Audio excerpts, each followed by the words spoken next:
जय श्री राम, जय बजरंगबली। दोस्तों, विधवा स्त्री का मुख देखना चाहिए या नहीं? मित्रों, स्वागत है एक बार फिर से आप सभी का हमारे YouTube चैनल में। आज का प्रसंग बहुत ही ज्ञानवर्धक एवं महत्वपूर्ण है। तो वीडियो शुरू करने से पहले हम आपसे रिक्वेस्ट करना चाहते हैं, यदि आपने अभी तक हमारा चैनल सब्सक्राइब नहीं किया है तो चैनल को सब्सक्राइब कर दें, और जो दर्शक हमारे चैनल पर नए हैं उनसे रिक्वेस्ट है हमारे चैनल को सब्सक्राइब करने की कृपा करें, क्योंकि आपका एक सब्सक्राइब हमारे लिए बहुत ही महत्व रखता है। मित्रों, आज का प्रसंग बहुत ही अच्छा है। इस प्रसंग से आपको एक सीख मिलने वाली है। सुबह उठते ही विधवा स्त्री का मुख देखना चाहिए या नहीं? कुछ लोगों के मन में भय उत्पन्न हो जाता है, किसी पुरुष की पत्नी मर जाए तो सुबह उसका मुख देखा जाए। मित्रों, समझना, आज लोगों ने समाज में जो भ्रांतियां उत्पन्न कर रखी है वह शिव महापुराण इस भ्रम को मिटाना चाहता है। जिसकी पत्नी मर गई तो सुबह सुबह उसका मुंह देखना चाहिए या नहीं? अरे भाई, वह तो पुरुष है, उसका मुंह देखने में क्या दिक्कत है? पर तुम्हें क्या मालूम है कि उसकी पत्नी मर गए? अगर वह बिंदी लगता, मंगलसूत्र पहनता, मांग भरता तो समझ में आता कि उसकी पत्नी जिंदा है या मर गई।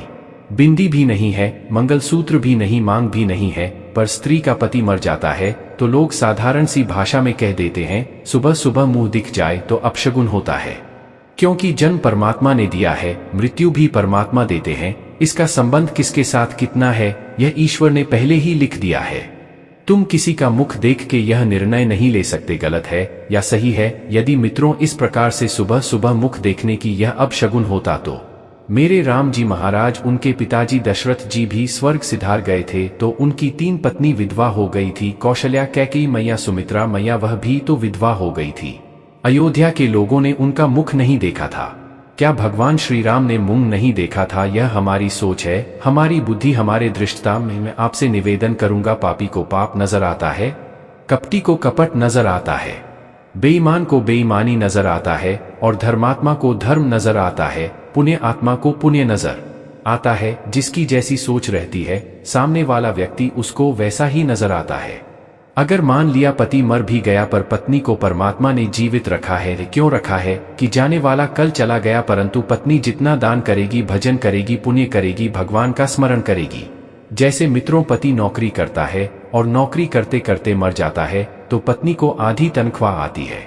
उसी तरीके से पति के जाने के बाद पत्नी को जो पुण्य प्राप्त होता है, जो दान करती है, जो पूर्ण करती है, उसका आधा काटकर उसके पति के खाते में जाता है। और पत्नी के जाने के बाद जो दान पुण्य पति करता है, सेवा सत्कर्म करता है, उसकी पत्नी के खाते में जाता है। आपको सत्कर्म करने के लिए छोड़ा है, दान करने के लिए, भजन करने के लिए। एकादशी का व्रत करो, शिवरात्रि का व्रत करो, भगवान का भजन, उसका पुण्य आधा उसके खाते में जाता है। यदि आप 1 लोटा पानी शिव जी को चढ़ाते हैं तो आधा उसके खाते में जाता है। मित्रों, जब दोनों साथ रहते हैं, पति पत्नी दोनों साथ रहते हैं और साथ पूजन करते हैं, और पत्नी व्रत करके बैठी रहती है, तब भले खाते में ना जाए जब एक रह जाता है। और परमात्मा के यहाँ तो लिखा है, एक ना एक दिन जाना है। जब एक रह जाता है तो उसका हिस्से का भाग्य उधर चला जाता है। शिवा शिवा कहो, भगवत भक्ति में डूबे रहे। किसी पर आक्षेप लगाना गलत है, यह आपके गुण नहीं है। ऐसा कहाँ लिखा है? कौन कहता है? विधवा स्त्री का मुख नहीं देखना चाहिए, इसीलिए यह सब गलत बातें हैं। शिव भक्ति में लीन रहे, शिव का स्मरण करो। जो लोग कहते हैं कि विधवा स्त्री का मोहना ही देखना चाहिए, ऐसे लोग दुनिया में भ्रम फैला रखे हैं। तो इन सब बातों को छोड़कर किसी को ठेस नहीं पहुंचाना चाहिए।